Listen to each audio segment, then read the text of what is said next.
Aquí estamos revisando un sistema Bosch de una Mazda BT50. Bueno, empezando desde la parte inicial, digamos que tiene un filtro de aire, un sensor de masa de aire, ¿sí? Ingresa hacia la parte interna del motor y acá tenemos múltiple de escape. Este sistema no trajo válvula de circulación de gases EGR, por eso viene tapado aquí. En la parte de acá miramos que está el turbo, y el turbo lo que va a hacer es, me va a cargar el aire, va a ir hacia el intercooler, y saliendo del intercooler va a ingresar hacia el múltiple de admisión.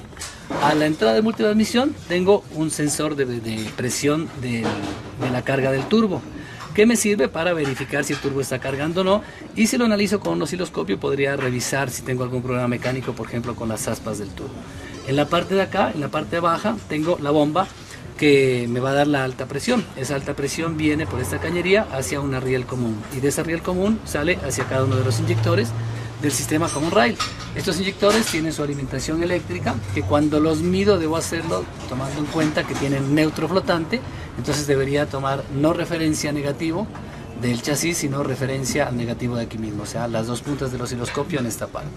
En la parte superior tengo la parte de baja presión, que es los retornos, ¿sí? Esta parte sería la de alta presión, y acá tengo los retornos que son de baja presión, que también son medibles. Si yo desconecto esta parte, podría medir cuál es el retorno de cada uno y tener una imagen de cuál sería el tipo de inyección.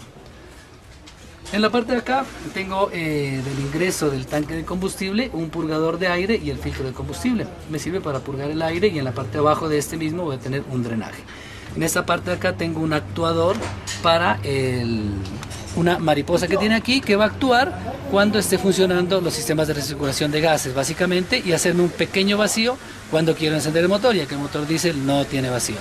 En la parte de acá podemos observar, ¿sí?, que tengo por acá, miremoslo por acá por favor, un actuador, ¿ya?, que trabaja con vacío y está acoplado mecánicamente hacia las aspas del turbo que van en el lado de escape.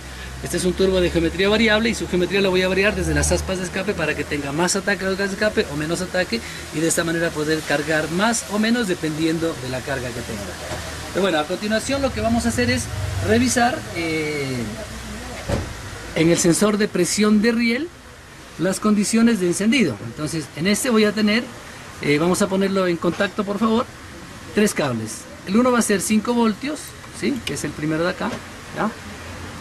Aquí podemos mirar en el osciloscopio, está marcando los 5 voltios, estoy en escala de 1 voltio por división, 5 voltios. El último de acá es la masa del sistema, ¿sí?, y el cable central es el de señal.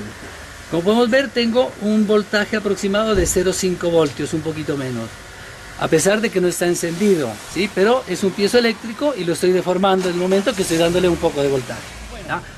En este momento tenemos conectado el osciloscopio hacia el sensor de presión de riel en el cable de señal, que es el cable central, y estoy midiendo con el osciloscopio la operación que va a tener. Entonces, primera condición, que tenga aproximadamente 0,5 voltios. Cuando arranque debería subir la presión y por lo tanto deformarse el piezo eléctrico que tiene el sensor de presión de riel y ver la señal de voltaje acá. Entonces vamos a encenderlo ahí y vamos a observar qué es lo que sucede.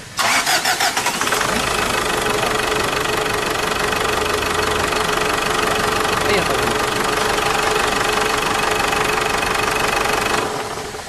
Bueno, aquí observamos que la señal de 0,5 voltios subió hasta un poco más de 1 voltio, ¿sí?, en los momentos de encendido, y luego se va a estabilizar en un poco más de 1 voltio.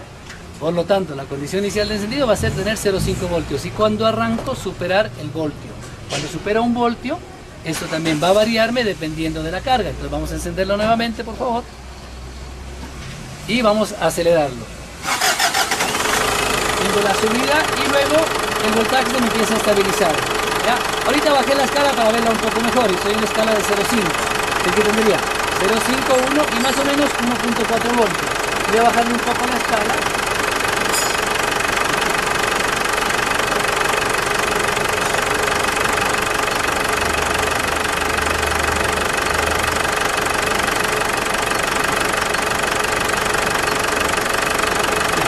Estoy en escala de 1 voltio, aquí es mi 0, estoy en escala de 1 voltio, tengo 1,3 voltios más o menos. Entonces ahí vamos a acelerar. Otra vez.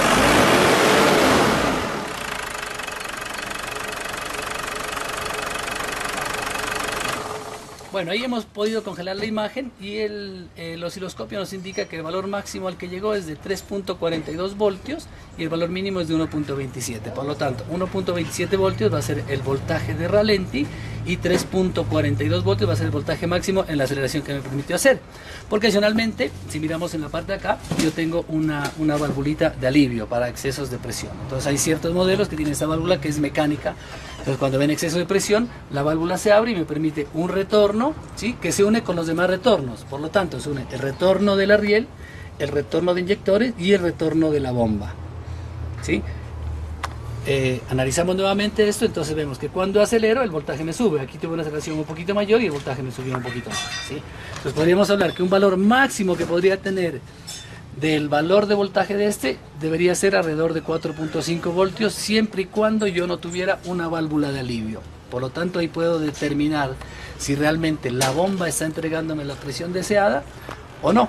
Si así no la entrega, bueno, hay que analizar si tengo problemas de bomba, problemas de fugas o algún problema externo.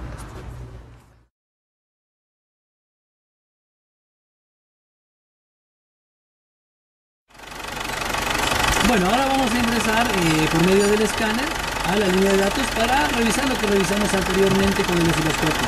Hay opciones con el escáner de graficar. Por supuesto, la velocidad de respuesta no está alta como en el osciloscopio, pero me permite graficar muchos de los modelos. Entonces vamos a ingresar ahorita el tipo de minuto que es. Ingresamos, es internacional, todos los modelos, ¿sí? En todos los modelos buscamos todos los tipos. De todos los tipos escogemos es un conector de 16 pines, ¿no? Entonces puedo una búsqueda automática del sistema con la cual el sistema me puede buscar cada uno o puedo entrar directamente al motor o transmisión automática, a veces según de lo que esté previsto cada uno de los sistemas. Pero en este momento está buscando los sistemas, y encontró uno de 4 y encontró el PCM del motor. Si es que el sistema está previsto, por ejemplo, de ABS, de airbag, de otro tipo de elementos, pues los va a encontrar y me evita buscarlos manualmente. Esto simplemente lo que hace el sistema es encontrar todos los sistemas que estén disponibles para línea de datos y para recolección de códigos de cable. Bueno, aquí podemos observar que el sistema ya encontró 3 módulos: el módulo del PCM, del motor, el módulo de ABS y el módulo de airbag. Vamos a entrar en ese momento al módulo de motor, que es lo que estamos analizando por el momento. Ahorita me indica que tengo 0 códigos de falla presentes en todos los sistemas, ¿sí? Y ahorita, bueno, vamos a entrar al sistema de motor. Entonces damos clic en motor y está ya conectándose. Aquí tengo las opciones de analizar los DPCs o los códigos de falla, analizar los datos. Este es el registro de vuelo que indica, es como un registro que tengo de los códigos, que se presenta como los freeze frames, las pantallas congeladas, y tengo, bueno, una pantallita de información de la data. Voy a análisis de datos, ¿sí? Análisis de DPC no lo hago porque ya mire desde el inicio que me decía que no tengo códigos en ese módulo. Entonces, en análisis de datos vamos a buscar los datos que me servían para ver los temas de presión. Ahora vamos a analizar esta vez tanto la presión de la bomba de combustible y su funcionamiento como la presión que tengo en el turbo vista desde el sensor de presión. Entonces vamos a escoger los dos sensores. Buscamos el sensor, bueno, aquí tengo toda la línea de datos desplegada, ¿no? Entonces voy a pantalla por pantalla, puedo ir mirándola, ¿sí?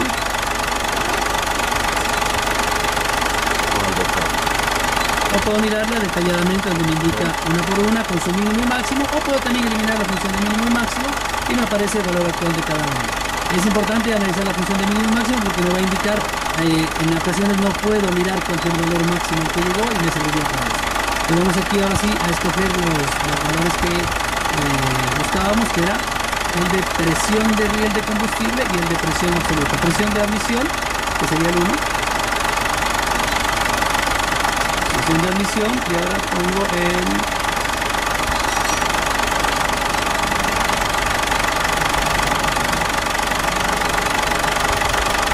presión de combustible, que sería el de sensor de presión de riel.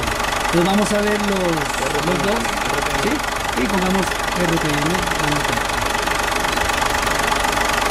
Ok, entonces ya tengo cogido los 3, selecciono y ya tengo los valores. Ahora voy a graficarlos. Perfecto, ahí tengo la graficación. Entonces tengo la presión de admisión que está dándome en kilopascales, ¿ya? La primera de arriba, que es la que me indica la presión de la carga del turbo.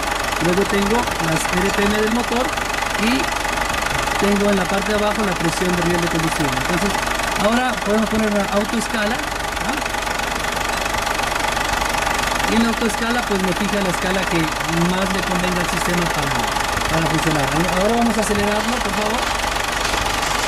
Y vamos a mirar lo que sucede. Vamos a dar unas 2 aceleraciones.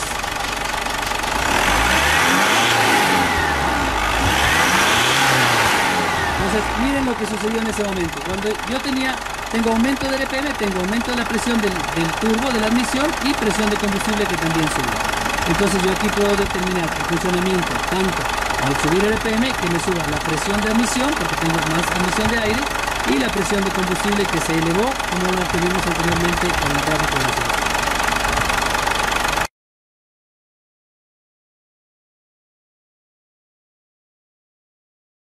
Bueno, ahora vamos a hacer una función que tiene el escáner, que es para congelar los datos y para hacer ciertas anotaciones que pueden servir a futuro. Entonces ahora vamos a hacer las aceleraciones nuevamente. Entonces miro cómo suben los parámetros que tenía seleccionados, ¿ya?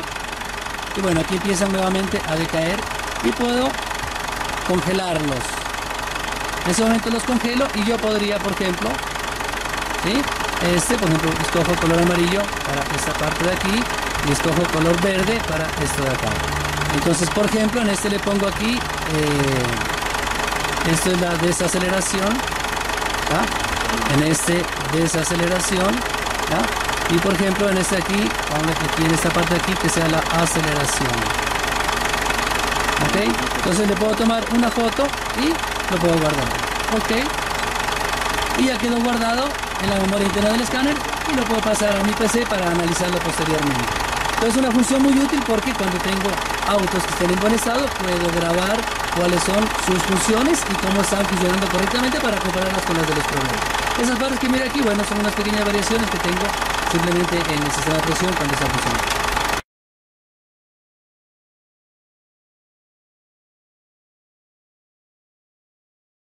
Bueno, ahora vamos a revisar la grabación. Entonces me voy a la parte que me dice revista de registro de vuelo, datos de imagen, ¿sí? Aquí me voy a Mazda, que fue el que grabé ahora. Ok. International. Ok. International PCM. Ok. Y aquí tengo la pantalla de datos que había grabado anteriormente, ¿no? Entonces, como les decía, nos puede servir para hacer las comparaciones o tomar las mediciones que yo quiera y poner los comentarios que me parezcan pertinentes.